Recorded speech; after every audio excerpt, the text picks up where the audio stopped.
भ्यो नमः। अस्मद सर्वगुरुभ्यो नमः। श्री राधा कृष्णाभ्याम नमः। श्रीमती रामानुजाय नमः। श्री राधा कृष्णाभ्याम नमः। लंबोदरम परम सुंदरम मेघदंतम रक्तांबरम त्रिनयनम परमं पवित्रम उदद्दिवाकर ज्वलकाय कांतम विघ्नेश्वरम सकल विघ्न हरम नमामि। आदि विष्णु जगादि ब्रह्मा सेवते शिव शंकरम। श्री कृष्ण केशव कृष्ण केशव कृष्ण यदुपति केशवम। नारायणं नमस्कृत्यं नरं चैव नरोत्तमं। देवी सरस्वती व्यासं ततो जयमुदीरयेत्। नमो परमहंसा स्वादित चरण कमल चिन्ह मकरंदाय भक्त जनमानस निवासाय। कृष्ण तुझिए पद पंकज पंचरांते। अध्यय में विशतुमान सुराज हंसै। प्राण प्रियाण समय कफ बात पितई। कंठावरोधेन स्मरणं कुतस्ते। बर्रहा पीडम नटवर वपु कर्णियो कर्णिकारम। बिभ्रदवासम कनक कपिशम वैजयंती च मालाम। रंधान वेणुधर सुधियो पूरयन गोप वृंदई। वृंदारण्य सपद रमण प्रवेदम गीत कीरति। ध्यायेत नित्यं महेशम रजत गिरि निभम। चारु चंद्रावतंसम रत्ना कल्पोज्वलांग। परशु मृग बराभिति हस्त प्रसन्नम। पद्मासीनम समन्तात स्तुतं मर्गणे व्याघ्र कृतिम वसानम। विश्वादयं विश्वबीजं निखिलभयहरं। पंचभक्तं नेतं रामाय रामभद्राय रामचंद्राय वेदसे। रघुनाथाय नाथाय सीताय पतिये नमः। श्री लक्ष्मीनाथ समारंभा नाथया मुनि मध्यमाम्। अस्मदाचार्य पर्यंतम वंदे श्री गुरु परंपरा। अंजनानंदनम वीरम जानकी शोकनाशनम। कपीशमक्षहंतारम वंदे लंका भयंकरम। मुखम करोति वाचालां पंगुं लंघयते गिरिं। यत्कृपाल तो हम वंदे परमानंद माधव।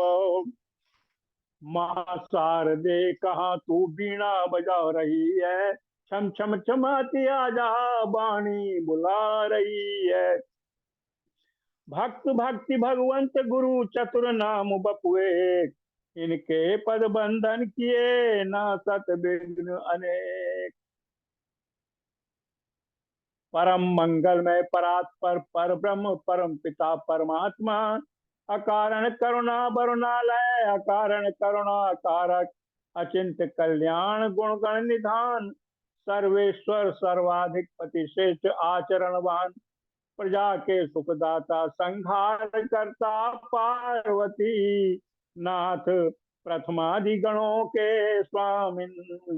आकाश आदि अष्ट मूर्तियों वाले विश्व पूर्ण ज्ञाता। देवादिदेव त्रिनेत्रधारी है। पंच तत्वोत्पादक दुस्वप्न नाशक विश्वेश्वर मंगल करता।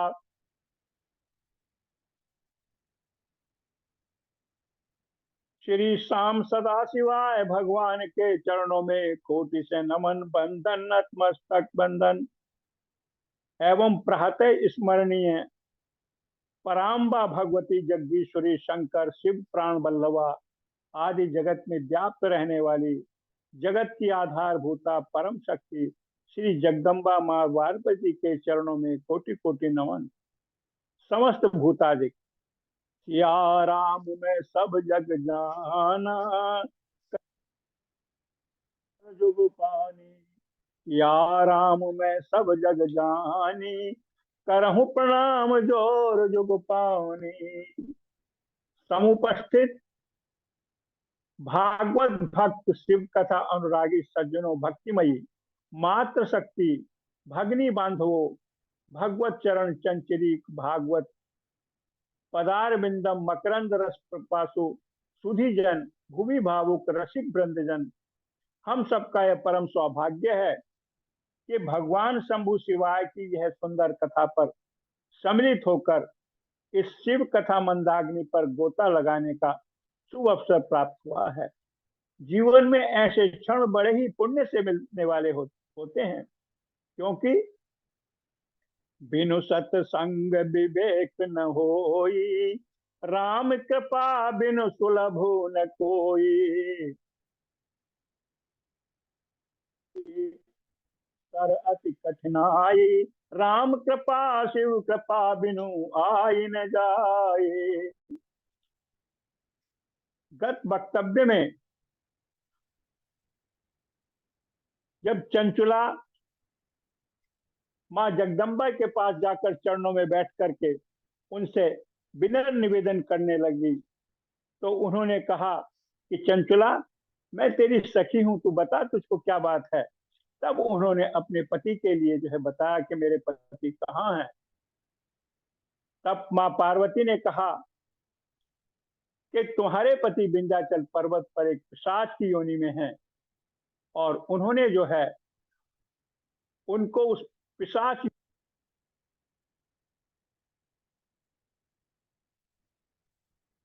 मुक्त होने का जो है उपाय पूछा। तब उन्होंने शिव कथा के लिए कहा कि तुम उनको जो है शिव पुराण जो है सुनाइएगा। चंचला, यदि तुम्हारा पति शिव पुराण की कथा सुने तो उसे अवश्य सदगति प्राप्त हो जाएगी। गौरा जी के ऐसे वचन सुनकर चंचला बारंबार प्रणाम करने लगी, और उनको प्रणाम करके आगे पति विद्युम का कैसे जो है मैं मुक्त कराऊं, इसके लिए जो है वो है शिव कीर्ति गायन करने वाले तुमरु गंधर्व को विद्युम के भेजा।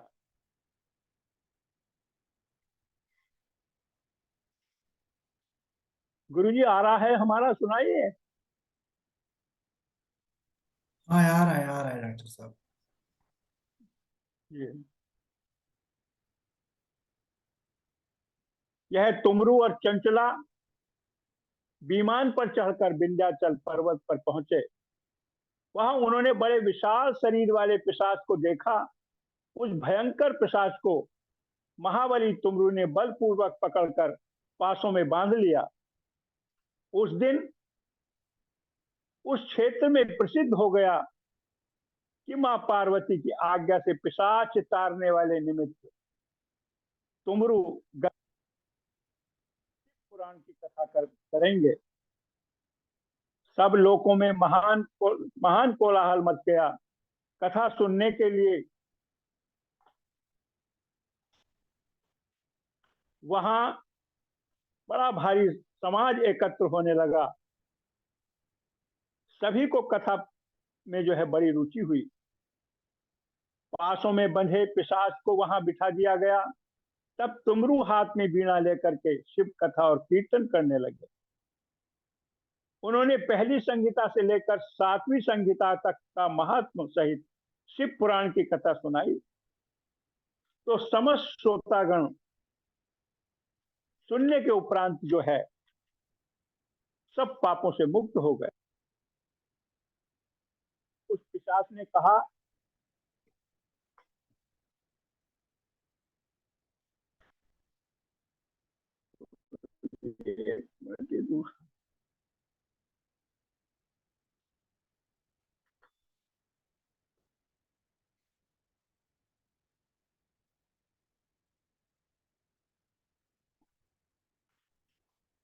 उस पिशाच ने अपना वह शरीर त्याग कर दिया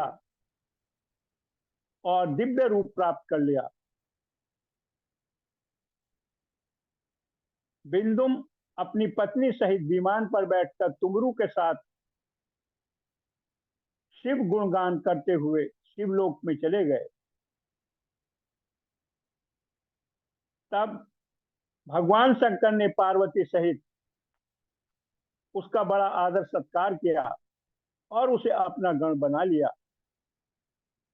ये इदम शून्याद भक्त्या कीर्तिये द्वा समाहित स भुक्त्वा विपुलान भोगान ते मुक्ति भयाप्नुयात्। जो कोई इस पवित्र कथा को श्रद्धा पूर्वक सुनता है, कीर्तन करता है, वह इस लोक से सुखों को भोग कर अंत में मुक्ति को प्राप्त कर लेता है। सौनक जी बोले, हे सूत जी, आप परम सेवी हैं, इसलिए कृपा कर शिव पुराण के श्रवण की क्या विधि है वह भी कहिए, जिससे श्रोतागण संपूर्ण फल को प्राप्त कर सकें।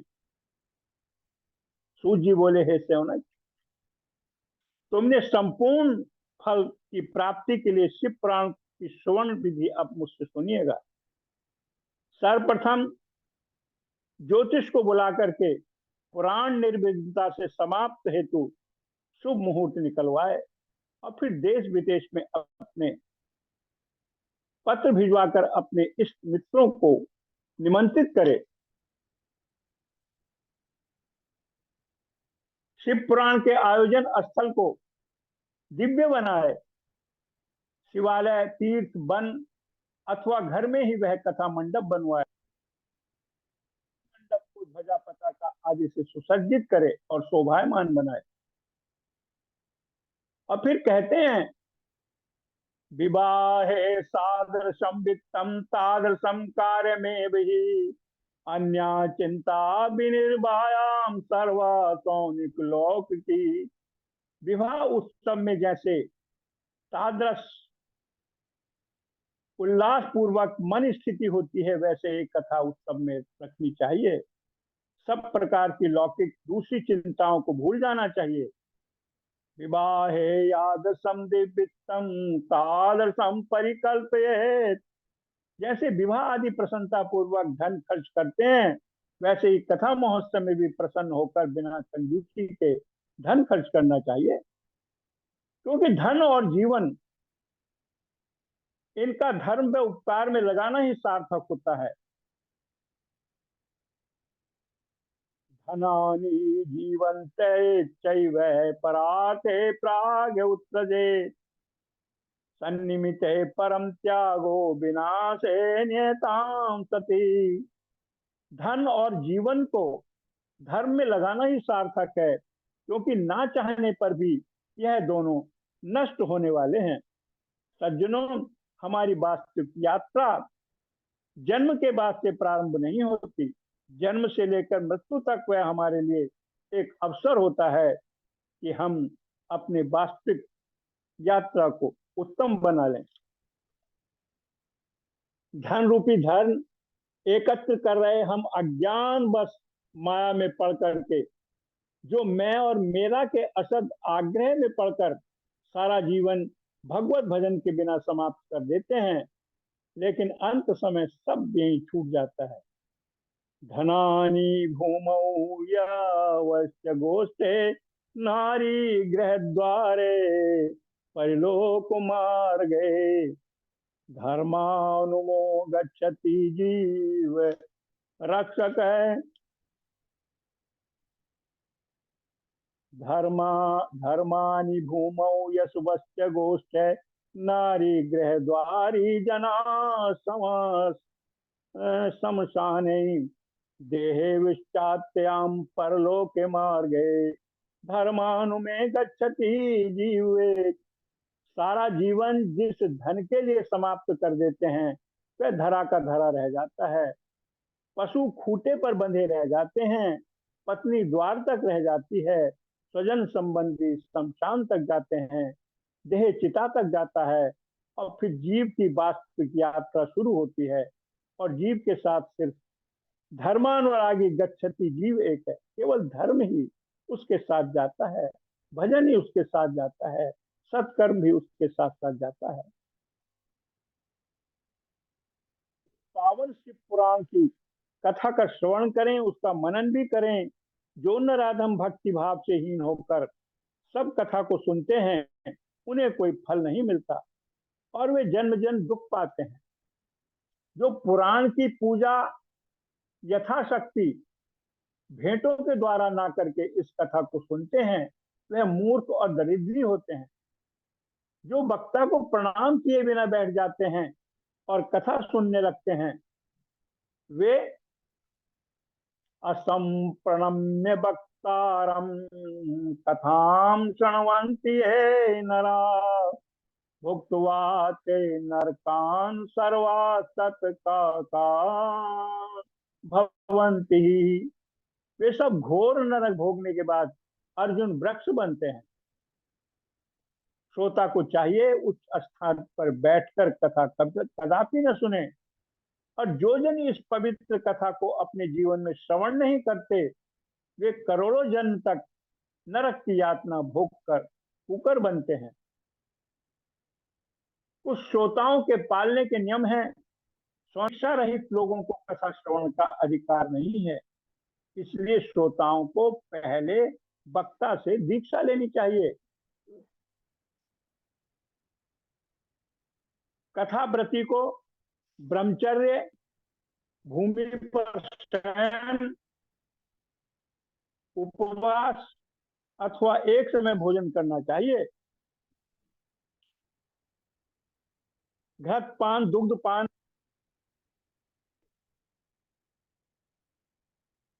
कथा अवधि तक एक बार ही भोजन करे।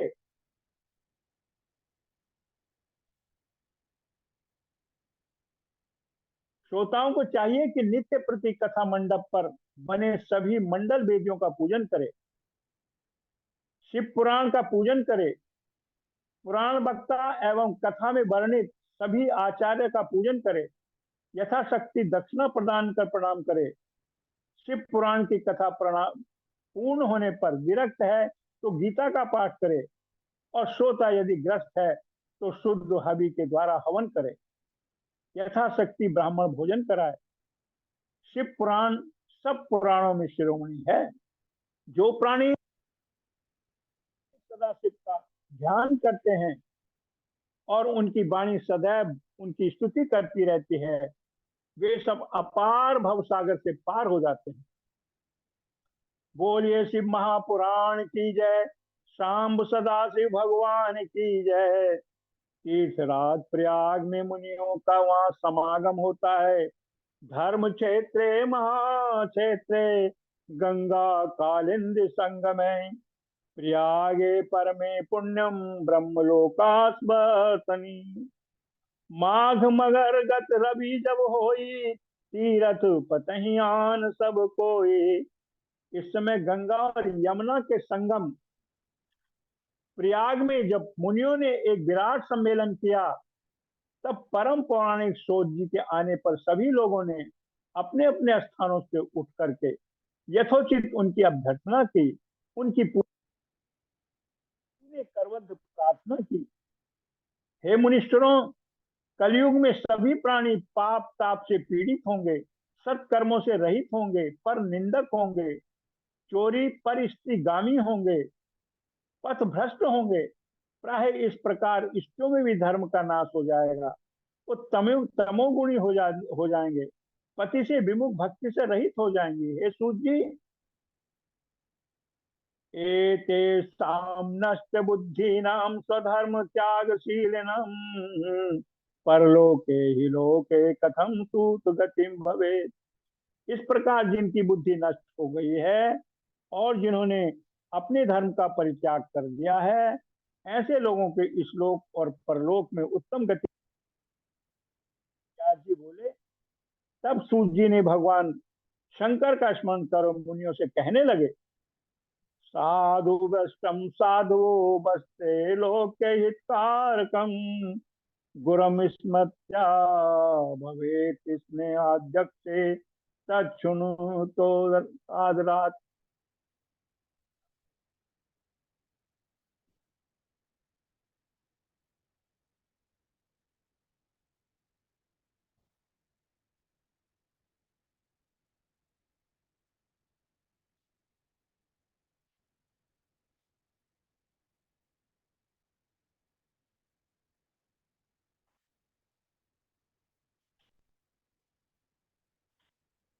कहते हैं यह आपने श्लोक हितकारी सर्वोत्तम प्रश्न किया है। मैं गुरुदेव व्यास जी का स्मरण करके आप लोगों को स्नेह बस इस विषय का वर्णन करूंगा, आप लोग आदर पूर्वक सुने। यद्यपि जथा सुते जसमति मोरा, करहि देख प्रीति अति तोरी। सबसे उत्तम है वह शिव महापुराण की पावन कथा को वेदांत का सार सर्वस्व है। वेदांत सार सर्वस्वम पुराणम चैवमोत्तमम सर्वाद्योगोद्वारकम परस्तु परमार्थदम। यह पावन शिव कथा वक्ता श्रोता के समस्त करने वाला है। वेद व्यास जी के कहे इस पुराण का महत्व बहुत है। इसके कीर्तन और श्रवण का जो फल प्राप्त होता है उसके फल को मैं नहीं कहता हूँ, परंतु कुछ महात्म प्राय लोगों से कहता हूँ, ध्यान देकर सुनिए। यदि शिव पुराण का एक या आधा श्लोक भी कोई पढ़ेगा तो पाप से छूट जाएगा, और सावधानी से संपूर्ण शिव पुराण की कथा को सुनेगा तो जीवन मुक्त हो जाता है। जो इसके कहे अनुसार आचरण करेगा, दिने दिने अश्वमेघस्य फलम प्राप्नोति संशयम। निसंदेह एक एक अश्वमेघ यज्ञ का फल प्राप्त होता है। तावत कली महोत्पाता सच्चरिष्यन्ति निर्भया, यावच्छी पुराणम ही नोदस्ते जगत्यो। कलयुग के महान उत्पात अभी तक निर्भय होकर विचरेंगे तब तक जहां जगत में शिव पुराण का उदय नहीं होगा। अतः ऐसे लोगों को जो है, वो सभी को जो है शिव पुराण का, जो मैं भैरव जी की प्रतिमा के सामने इनका 3 बार पाठ करता है, उसके सभी मनोरथ सिद्ध हो जाते हैं।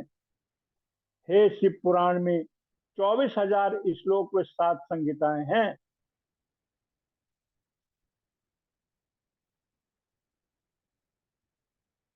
विशेषकर संहिता से लेकर के और वायव्य संहिता तक जो इसको आदर आदर पूर्वक पढ़ता है और सुनता है, वो जीवन मुक्त हो जाता है, संसार सागर से तर जाता है। बोलिए सब सिदा शिवाय नमः। शिव पुराण महादेव पुराण की जय। सदगुरुदेव की जय। प्रणाम गुरुदेव। जय श्रीमन नारायण। बड़ा सुंदर अभी हमारे डॉक्टर साहब शिवपुराण की सुंदर पावन संहिता का वर्णन कर रहे थे, और किस प्रकार शिवपुराण को किया जाना चाहिए। गुरु जी प्रणाम। हाँ, बहुत सुंदर डॉक्टर साहब, बहुत बढ़िया, बहुत बढ़िया। और सब लोग को तैयार रहना चाहिए। डॉक्टर साहब के वक्तव्य से यह भी सबके लिए संदेश है कि जब हम तैयार हैं तो आप सबको भी तैयार रहना ही चाहिए। भैया नंदी जी को सुनाई भी पड़ा। हाँ जी, नंद जी जो है, हेलो। नंद जी बताएंगे। बहुत बहुत बढ़िया डॉक्टर साहब, बहुत चाल सुंदर, भैया बहुत पाल सुंदर, जी। बहुत बहुत अच्छा। हम तो लास्ट में असल में एक फोन चल रहा था, इसलिए हम दिमाग से उतर गया था, बात हो रही थी। इसके बाद सुना मैंने। बहुत अच्छा आपने व्याख्यान दिया है। बहुत बढ़िया। पावनी भी बहुत प्रसन्न है सुन करके। गुरुजी हम क्षमा चाहते हैं, हमने उस जिस दिन कार्तिक भैया ने बोला था उस दिन भी हमारा था। उस दिन सुंदरकांड की तैयारी में हम नहीं कर पाए, टाइम भी बहुत कम था। फिर अगले दिन अवकाश पड़ गया। फिर कल तो